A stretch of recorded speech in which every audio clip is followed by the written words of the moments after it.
Welcome back, Broadway gymnasts, to this week's Wacky Wednesday. Or, in our case, we're going to be working on another rhythmic gymnastics apparatus.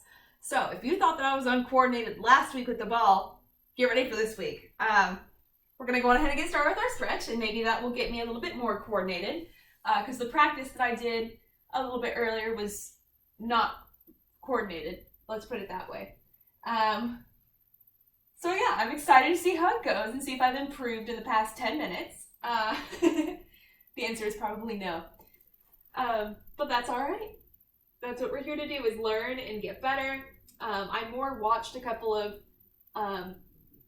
how-tos and tips and tricks. I always try to practice very minimally outside of the camera because, again, like, I don't know anything about rhythmic gymnastics. I've never done any of these things before. So I want you guys to see what it's like to learn, right? So I'm not going to get it right, but I can learn from myself and my mistakes and watching myself on video. So there's a whole bunch of different ways to learn things in gymnastics. There's seeing other people do it and explaining it, and there's also feeling it yourself, right? Because you can watch somebody else as long as you want.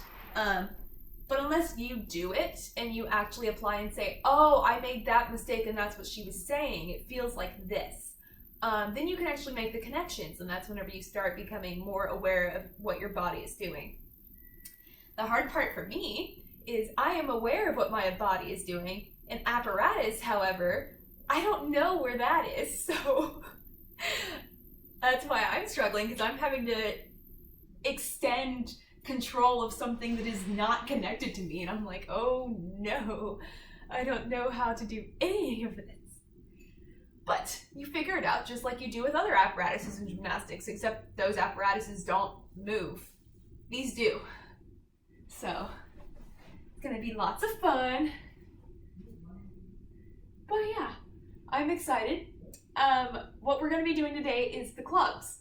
So if you want to, I will go on ahead and let you know so that you can think of things to do, because you guys most likely do not have it at home. You need something that's like a long, tall, skinny rod, pretty much. Like if you've ever seen like a cat toy, like the rods, that's kind of what it is, except the end is going to be, it's going to be shaped a little bit like a Macarena. So you want to have a long rod, like a cat toy, and the end of it should be weighted, pretty much, is you just want a weight at the end of it. And there's also supposed to be a small ball at the end of the handle where you hold it for gripping, and then for other skills apparently that I didn't even know existed. But we're gonna get to see it. So yeah, it is going to be very interesting. So I am going to go on ahead and finish setting up my apparatus, and then we will get started. All right, so let me go on ahead and show you my apparatus. I have these toy wands from Halloween that were left over, and I essentially duct tape the ends of them for the balls. So the thing is these do not have like a Macarena end. However, the end of this is going to be weighted heavier than this. So I figured, okay, well, I can just have the ball at the end, which is how I'm going to grip it, and then there's the bigger end that's going to be more weighted. It actually turns out that this side is heavier because of how tightly I duct taped it, but that's all right. We more want the ball for today's exercise. I realized that as I was trying to practice and these almost went flying, I was like, no, I need something to actually hold on to. So some of the things that I learned, you want to hold it at the ends at all times. So for instance, if I were to be holding it in the middle and you can see that little white ball, that is incorrect. You want to hold it at the end. And you also, kind of like what we did with the ribbon, you want to have the pointer finger like this, kind of just down the front of it. Yeah, so you just don't want it to kind of just be swinging around. You want to, be holding it nicely. And one of the first things that we're going to do is called a half toss. Because we are beginners, we are not going to do a full toss. But that's all right. I'm sure if you want to in your free time, try a full toss. Go for it. It'll probably be easier than the other skill that I'm going to teach you, because I can almost no, that other skill is going to be very fun to watch. Let's put it that way. So I'm going to put one of them down for now. And what we're going to do is we're going to toss with one hand and catch the other end. So similarly, I should catch the other end just like this, okay? And we're just going to do a light toss like that, okay? And I'll turn to the side so you can see it too. Cool. Okay, so it should just land nicely. Cool. So I caught it too far up here. You need to catch it here. So that was also too high, too much rotation. Caught it in the middle. Okay. So we're going to do 10 tosses. Oh, there we go. We're going to do 10 tosses.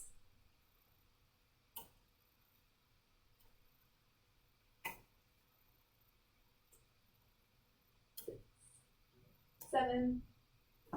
Oh, that one didn't count. 8, 9, 10. And I'll finish it off here. There we go. Now we're going to do another 10 on the other hand. Okay. 2. Why am I so much better at this with my left hand? 4. Nope. 5, 6, 7, 8, 9, 10. I bet it's because my left hand is more controlled and my right hand's like, throw it. So, here's where the coordination comes in. Now you're going to do it with both hands. So what you want to be careful of is not to like do it uneven like this, right? Like where I have like one higher and they were going at different times. You want them to go at the same time. So we're going to do 10 on both hands at the same time. So I'm going to turn to the side because that seems to work better for this exercise at least. Here we go. 1. Oh no. Okay, let's try that again. I got 1. I feel like that we're just only going to get 1, and these other 9 are never going to happen. 2, 3, 4, 5, 6, 7. That counted. 8, 9, 10. Okay, so that was 10. So the full toss is going to be catching it again at the ball. It's almost like doing turns on floor or on balance beam, right? We have the half turn, then we have a full turn. You got to learn how to do the half before you do the full, which makes sense. But yeah, so if you want to work on a full toss, you probably can. I'm sure that we've all done this, like just tossing like a water bottle and catching it. So I'm sure that you guys can. Oh no, that was way too hard. I'm sure that you guys can. You know what? This needs a little bit of practice. Haha! So I'm sure that you guys can probably do a full toss. However, what we're going to work on now is something that I have never done before, and it is very hard. So I'm actually going to scoot closer so that we can see what I'm doing with my hand because it's hard to watch. So this is where the ball comes in handy. This is something called doing mills or milling. So the first thing that you want to do is we're going to practice going like in circles under, which she referred to as kind of like stirring the pot. So you want to grip your thumb and your middle finger on the ball, and then your pointer finger should kind of just be dangling, and you want to essentially, you want to just kind of make loose circles, kind of like this. She said don't worry if it's not like too high because we're going kind of slow right now, or at least I am because I'm not well practiced in this yet. And the goal is to get it close to your forearm, but obviously don't like hit it. So you want to do 10. And you want to do inside circles, so not going out, inside. Kind of like that. Whoa, I'm losing my grip. Okay, then you want to do that on the other hand too. I probably did like way more than 10, but that's all right. I probably need to practice.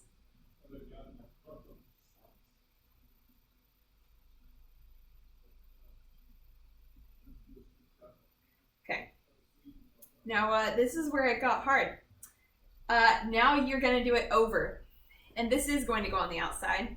So this is going to be between your pointer finger and your thumb. And it's supposed to kind of go around like this. I haven't quite figured it out because as you can see, it kind of goes up sometimes and other times it goes towards my forearm like that. It's supposed to go towards your forearm. Everything is supposed to be horizontal spinning like this. Kind of like the ball, how we kept it level all the way around. I kind of just went up again, but how we kept it all the way around with the ball. Same thing with this. It should be flat, but it's hard for me to figure out how to do it with my wrist. So I'm working on it because I'm also trying not to bend it to keep it. But yeah, so we're gonna try to do 10 like this. It should also be loose because that's how, well, see, I'm using my arm too much. Should just be the wrist. Yeah, so you want to try to do 10. Also keeping it loose, that way it can spin around. If you can do it fast, lovely. It might help you, but I'm concentrating, so I can't. 9, 10. Okay. Now I'm going to do it on the other hand. Wait, which way was outside? This way. Okay. Oh no. 2, 3, 4, 5, 6. Oh no. 7. 7. 8. 9. 10. Oh, wait, this is hard. Okay. Next, try both of them at the same time. All right, so middle fingers, your pointer fingers should be loose, and do 10.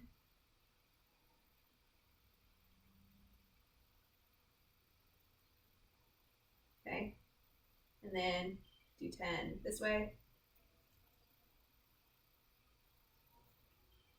Oh no. 5, 6, 7, 8, 9, 10. Cool. Okay, the last thing that we are going to do is combine a top spin with a bottom spin to make essentially a figure 8 with one hand. Okay, so what you're going to do is a top, or this way. You're going to go for a top spin, and then you can catch it and stop, and then go for a bottom spin, or you can try to make it seamless. So I'm going to stop. So top spin into a bottom spin, top spin into a bottom spin, top spin into a bottom spin, top spin, bottom spin. So yeah, you can probably try to make it seamless if you want to, but for me it's getting a little complicated. It's taking all my concentration not to just like drop this thing.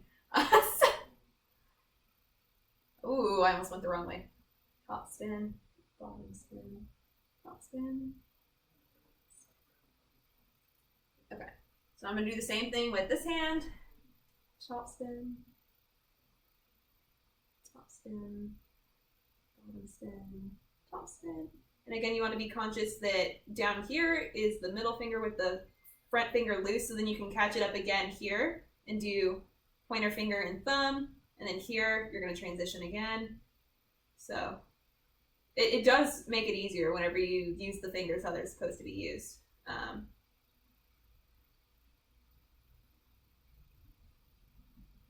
Top spin, bottom spin, top spin, bottom spin, top. Ugh.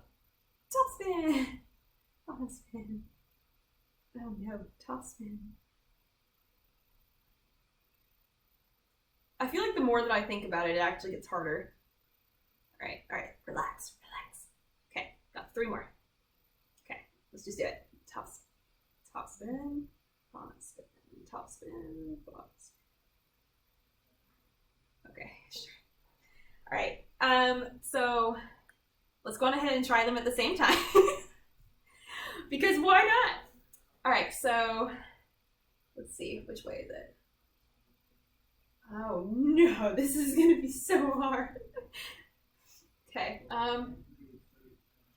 top spin, top spin, bottom spin. Oh my, top spin. Oh, I'm doing this so wrong. Top spin, catch, bottom spin, catch. Let's break it down. Top spin, because I need it. Bottom spin. Top spin, bottom spin. Top spin, bottom spin. See, like 3 more. Top spin, bottom spin, top spin. I'm having to repeat it to myself. This is so bad. Okay. Whew. So that is where I'm going to stop. There is another thing after this. However, there is absolutely no way I will be able to demonstrate it. It is essentially doing the top spin and the bottom spin with both hands while like crossing each other. And I'm pretty sure I would probably knock myself out with one or both of these. It's essential. I can't even get the hand thing right. It was one of the other things that I was practicing. Essentially, you're like going to be chasing one hand after the other, making like a figure eight kind of. Do not imitate the hand thing that I'm showing you because it is almost certainly wrong. Because I tried and I like was getting twisted. I was making myself a pretzel. But yeah, so essentially like you're gonna like make a figure eight with your hands following one after the other. So it's gonna be like both of them are doing a top spin, and then both of them are gonna do a bottom spin, and then they're both gonna, yeah, it's not gonna, unless I'm fighting myself, it's not gonna work. But yeah, it's essentially like doing this is what it looks like once it's actually in motion. It's really cool. But alas, I will be no help in teaching you how to do it because I cannot figure it out. But I can guarantee you I will probably try off camera. So thank you for joining me.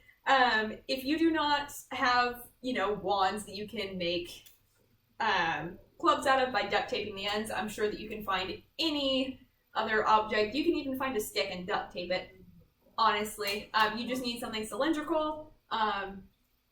Anything will work. So good luck. I enjoy to see what you guys use as clubs. I hope you had as much fun as I did working on coordination. It definitely challenged me. I will see you next time. Bye.